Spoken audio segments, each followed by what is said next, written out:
संसार बड़ा विचित्र है। जैसे बालक रोता है ऐसे उनकी आवाज में निकला कृष्ण कृष्ण। बड़ा आनंद हुआ सुधार्मिक राजा को कि हमारे कोई महाभागवत पधारा है, क्योंकि ये भजन करके पूर्व जन्म में ऐसी भागवती की स्थिति प्राप्त की कि अबोध अवस्था में ही श्रीमुख से कृष्ण नाम निकल रहा है, आनंद उत्सव मनाया जा रहा है।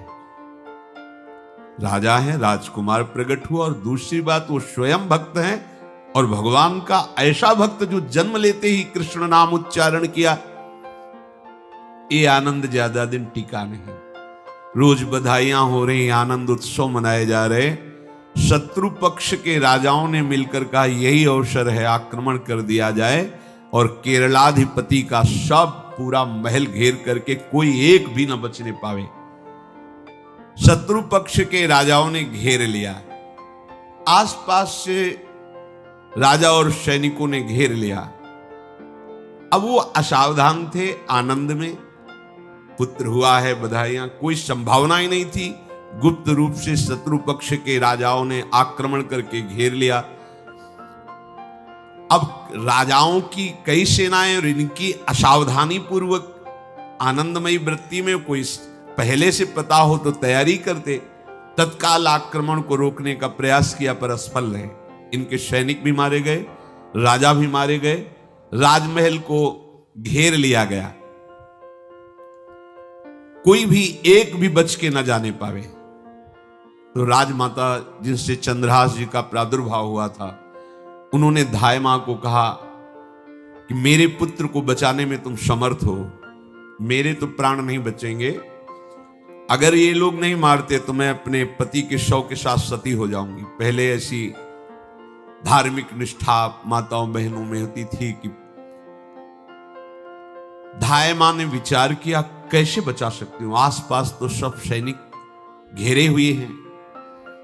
तत्काल उसने विचार किया कि अगर हम इनको राजकुमार की तरह ले जाती है तो हमें भी मारा जाएगा और इनको भी मारा जाएगा। देखो कितनी विपत्ति जन्म लेते हैं। कोई प्रश्न कर सकता है कि महाभागवत जिनके घर में प्रकट हो तो वहां धन वैभव सुख संपत्ति बढ़नी चाहिए, यहां तो जन्म से ही जैसे वहां माता पधार, ये क्या है? तो श्री भगवान स्वयं कह रहे हैं यस्य तुष्टो रहम पार्थ वित्तम तस्य हराम्यहम करोमि बंधु विच्छेदम सच कष्टेन जीवति। हे अर्जुन, मैं जिस पर बहुत प्रसन्न होता हूं, आप अपने ऊपर भगवान को बहुत प्रसन्न करना चाहते हैं, बहुत प्रसन्न करने में ये है, देख लो, कह रहे जिस पर मैं बहुत प्रसन्न होता हूं सबसे पहले उसका ऐश्वर्य नष्ट करता हूं। फिर क्या करता हूं? फिर बंधु बांधवों का, फिर क्या करता हूं? असाध्य रोग उसके शरीर में। बोले महाराज जी तुम प्रसन्न हुए हो कि पूरे के पूरे नाराज हो गए हो? बोले यही मेरी प्रसन्नता है। क्या? माया का नाश। अब एकमात्र भरोसा केवल भगवान का, दूसरा कोई नहीं।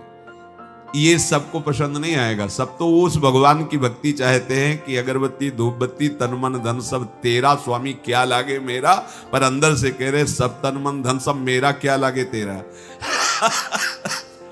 ऐसे तो चलेगी भक्ति। लेकिन कई बार सत्संग में पीछे धाम में कहा था कि भगवान को रिझाकर लोक मांगोगे तो चैन से रह लोगे, अगर उनसे प्यार करने की बात मन में ठानी, बस मुझे केवल आपकी आंखों में आंखों को मिला करके जीवन व्यतीत करना है, मुझे और कुछ नहीं चाहिए, तो फिर लाडले आपको दुशरिहा का कोई आश्रय रहने नहीं देंगे। ध्यान रखना, जितने दुशरिहा होंगे तो ये बर्दाश्त हो तो कदम आगे बढ़ावे। बहुत प्रसन्न हो जाओ ठाकुर हम पे तो कह रहे यस्य तुष्टो ह्रहम पार्थ वित्तम तस्य हराम्यहम करोमि बंधु विच्छेदम सच कष्टेन जीवति। जितनी श्वासें रहेंगी भयंकर कष्ट मैं उसको व्यतीत करने के लिए दूंगा। ये दंड नहीं है, ये पुरस्कार है। अनंत जन्मों का हिसाब बराबर करके कहीं इसकी वृत्ति मेरे से हट न जाए, ऐसे घेरे में डाल के अखंड चिंतन करवा के सजयति जयति जग उच्चरे। जाको करत श्याम सहाई, प्रथम बरनो कृपा क्रम हो विषय मूल गवाई। कुल कुटुंब बल वित्त हीनो दीन के दुखदाई, आपने को करजु लीनो आप ही अपनाई। कह रहे हैं अब मैं वर्णन करता हूं श्याम सुंदर जिस पर कृपा करते हैं उस पर कैसा बर्ताव करते हैं। बोले सबसे पहले उसके विषय भोगों का नाश कर देते हैं, फिर दूसरी कृपा कोई परिवार का, कोई मित्र, कोई रिश्ते नातेदार उसकी तरफ देखेगा भी नहीं। फिर ऐसा दुख प्रदान करते हैं कि केवल एक भरोसा रह जाता है, एक भरोसा, एक बल, एक आस विश्वास, बस नाथ आपके सिवा अब हमारा कोई नहीं। बस वहीं से जो चमत्कार प्रकट होता है, त्रिभुवन में कोई उसकी समानता नहीं कर सकता जिस पर ठाकुर की कृपा है। पर इस कृपा को हजम करने के लिए इसीलिए संत संग किया जाता है कि पहले से वो तैयार कर देते हैं। जैसे आर्मी की ट्रेनिंग होती है ना, ट्रेनिंग के बाद भी बॉर्डर में लगाया जाता है, ऐसे ही संतजन ये ट्रेनिंग देते हैं। अब जो टिके तो टिके, नहीं तो घर बैठे जाके। अगर टिक गया तो गुरु मेहरबान, तो चेला पहलवान, भगवान भी परास्त नहीं कर सकते। उसमें ऐसी सामर्थ्य आ जाती है कि हर प्रभु के द्वारा दिए गए विधान को हंस करके स्वीकार कर लेता है। और ऐसा नहीं कि उसको कष्ट होता है, ये लोक भाषा में भगवान कह रहे हैं सच कष्टेन जीविता। नहीं तो जिस चिदानंद में वो सुख भोगता है वो ब्रह्मा को भी नहीं प्राप्त है जो भक्त को प्राप्त होता है। भक्त का वैभव दिव्य होता है, चिदानंद में होता है। ये तो पापियों के पास भी वैभव है, रुपया पैसा कुटुंब परिवार। भगवान के दास के पास जो वैभव होता है वो अचिंत्य है, तुम चिंतन भी नहीं कर सकते, ऐसा वैभव होता है। धाय माने सेविका का रूप तत्काल लिया, जिससे पोछा झाड़ू लगाने वाले, और कुछ दोने पत्तल डाले, उनके नीचे चंद्रहास जी को डाला, ऊपर से करके इसे माथे पे रख के निकली। सैनिकों ने पूछा इसमें क्या है, तुम उनका राजघराने के दोने पत्ते जूठे दिखा। ऐसे नीचे किया तो देखा सब ऊपर जूठन पड़ा। हाँ चल निकल, जल्दी भाग यहां से निकल। बस वो भागी, बचा ले गई।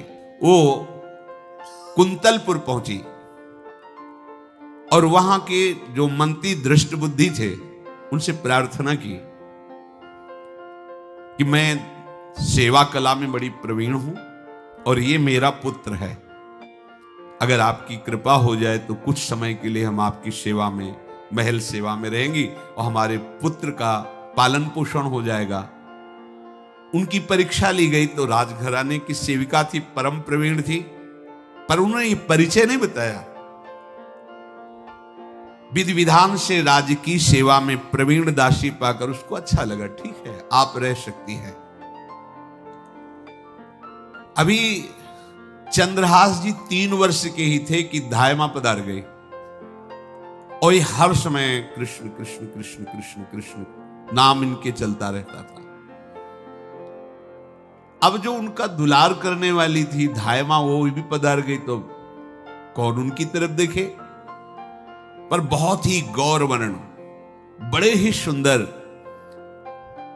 अब वो गलियों में भटकने, निकाल दिया महल से जब धाय मां मर गई, क्योंकि धाय मां की सेवा कारण उनको रखा गया था। 3 वर्ष के बालक गलियों में, तो कोई भी मां देखती उनको तो कोई उनको वस्त्र पहना देती, कोई भोजन करा देती। ऐसे ही भगवान के भक्तों की बड़ी विचित्र लीला होती है। यहां चंद्रहास जी को जो भी माता बहन देखती कुंतलपुर के गलियों में, तो कोई वस्त्र, कोई स्नान करवा देती, कोई काजल लगाती, कोई भोजन पवा देती। परमहंसों जैसा जीवन कट रहा है। कृष्ण कृष्ण कृष्ण कृष्ण। 14 भुवनों में जिनकी अव्याहत गति है, जो सबको देखते रहते हैं, श्री देवर्षि नारद जी। ये कृष्ण कृष्ण बोलता है बालक और इसका हरि के सिवा कोई नहीं। तो एक दिन एकांत में बैठे हुए थे बालक चंद्रहास जी, नारद जी पधारे हैं, भाई जी से मिले हैं। स्वप्न में कितने महापुरुष मिलते हैं जो भजन ठीक से करते हैं, ये बड़े बड़े महापुरुष आकर के उपदेश करते हैं। ये त्रिकाल सत्य हैं, कोई ऐसा नहीं है कि ये कहानी हैं, अभी हैं। जहां आप भगवत चिंतन करेंगे तो आपको परिचय बड़े बड़े महापुरुषों का मिलने लगेगा। नारद जी आए तो देखा आंख बंद की हुई चंद्रहास जी कृष्ण कृष्ण कृष्ण कृष्ण कृष्ण ऐसा उच्चारण कर रहे। त्रिकालज्ञ सर्वज्ञ नारद जी ने देखा कि ओहो, इतना छोटा बालक और कृष्ण कृष्ण बोल रहा है। नारद जी ने स्पर्श किया दुलार करते हुए, सुनो आंख खोलो। आंख खोल के देखा, श्री देवर्षि नारद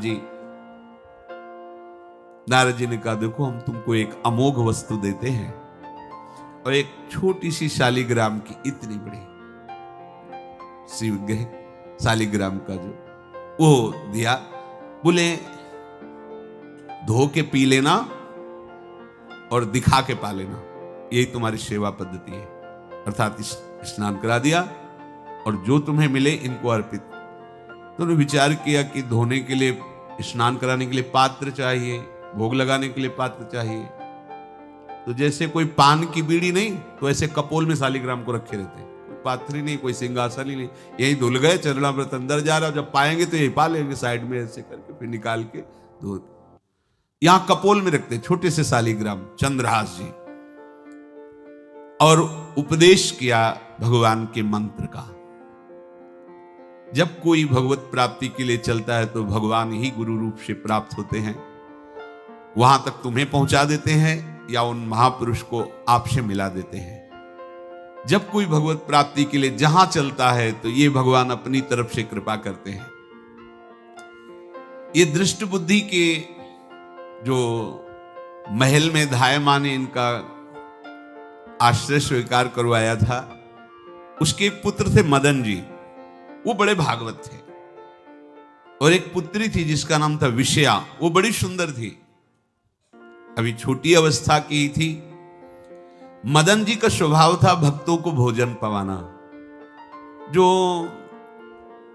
भगवत भाव के जन होते हैं उनके हृदय में ऐसा उत्साह होता रहता है कि जो वैष्णव हैं, संत जन हैं, इनको भोजन पवाने का मतलब श्री भगवान को भोजन पवाना।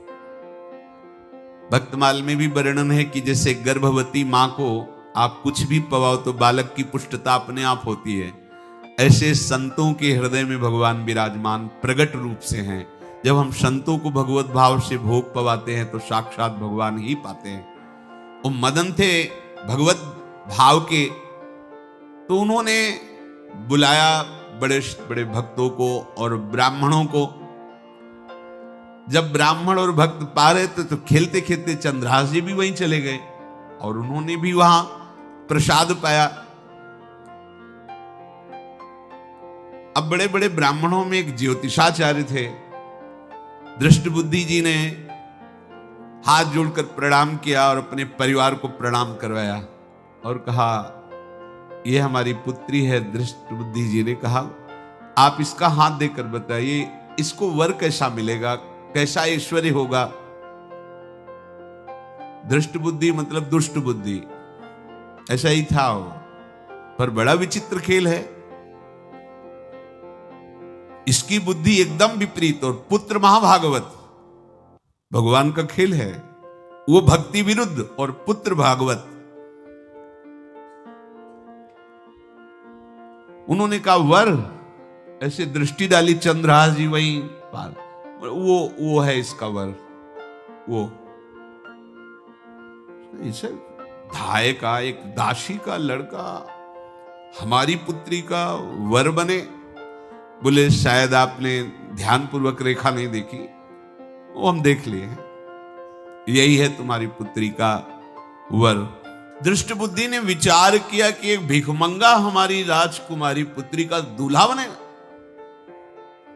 पंडित जी को तो दक्षिणा दी, विदा किया और सैनिकों से कहा घर से निकलने न पावे बालक, क्योंकि ज्योतिष पक्की, ज्योतिष शास्त्र सत्य है पर उसका सम्यक ज्ञान होना चाहिए। भला मुझ सम्राट के मंत्री की पुत्री, वो महामंत्री है दृष्ट बुद्धि, और ये एक भिखमंगा कैसे हो सकता है। बड़ा हृदय में जलन हुआ, ये तो बड़ी अपकीर्ति और दुर्भाग्य का विषय होगा, इसी को मरवा डालते हैं, काम खत्म हो जाएगा। निश्चय किया और जल्लादों को बुलाया और कहा बालक जो पंगत में भोग पा रहा है इसको ले जाओ और जंगल में मार के, और इसका कोई अंग हमें काट के दिखाओ कि हाँ मार, मतलब पक्का मार देना है, क्योंकि वो इतने सुंदर थे, इतने सुशील थे, इतने प्यारे लगते थे कि कोई भी मारने के लिए तैयार। इसीलिए उसने शर्त रखी, इनका अंग काट करके हमको प्रमाण में दिखाया जाए कि मार दिए गए हैं। चांडालों ने हाथ पकड़ा चंद्रहास जी को, देखो चंद्रहास जी का स्पर्श करते ही उनको ऐसा दुलार होने लगा हृदय में, जैसे मां को अपने बच्चे से दुलार होता है। स्पर्श करते, दरस परस अघनाश, भक्त का स्पर्श ही पापों का नाश कर देता है। वो दो जल्लाद आपस में कहने लगे, भाई जीवन हो गया लोगों को मारते हुए, कभी कोई पुण्य का काम नहीं। ये देखो भक्त संग का प्रभाव। इस सुकुमार विशाल नेत्र, कैसा सुंदर बालक जो हमारे चित्त को चुरा रहा है, इस दुष्ट बुद्धि मंत्री ने आदेश किया मारने का, भला इससे क्या बिगाड़ा इनका, क्यों मारना चाहता है। देखो वैसे तो मां पापी है ही है, क्योंकि जल्लाद घर में जन्मे हैं, पूर्व जन्म के पापों के अनुसार इस जन्म में न जाने कितनों को हमने काटा है। पर पता नहीं क्या हो रहा है, मेरे हृदय में ऐसी हिम्मत नहीं आ रही कि इस बालक को मैं मार सकूं।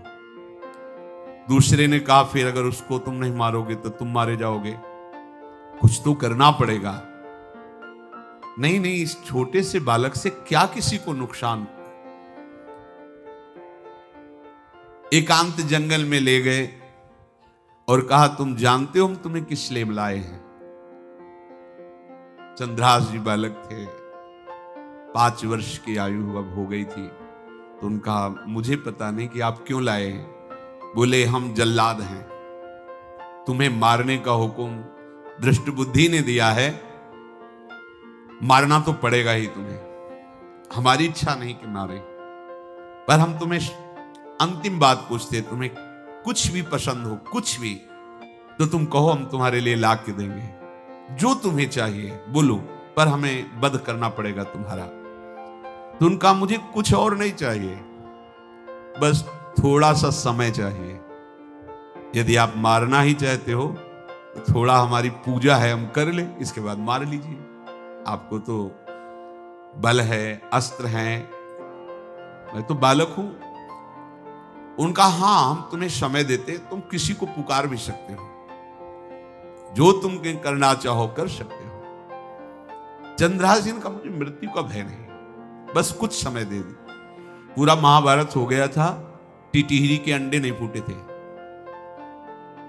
वहीं एक टिटिहरी का, तो टिटिहरी एक पक्षी होती है ना, टे टे करके उड़ती है, तो उसके अंडों के ऊपर एक हाथी का घंटा हो गया, गिर गया ऐसे, सब पूरा महाभारत में सब नष्ट भ्रष्ट। वो अंडे वैसे सुरक्षित। तो जो प्रभु भारत युद्ध में राखे भरही अंड, सोई मुंह को राखे जो राखत ब्रह्मांड।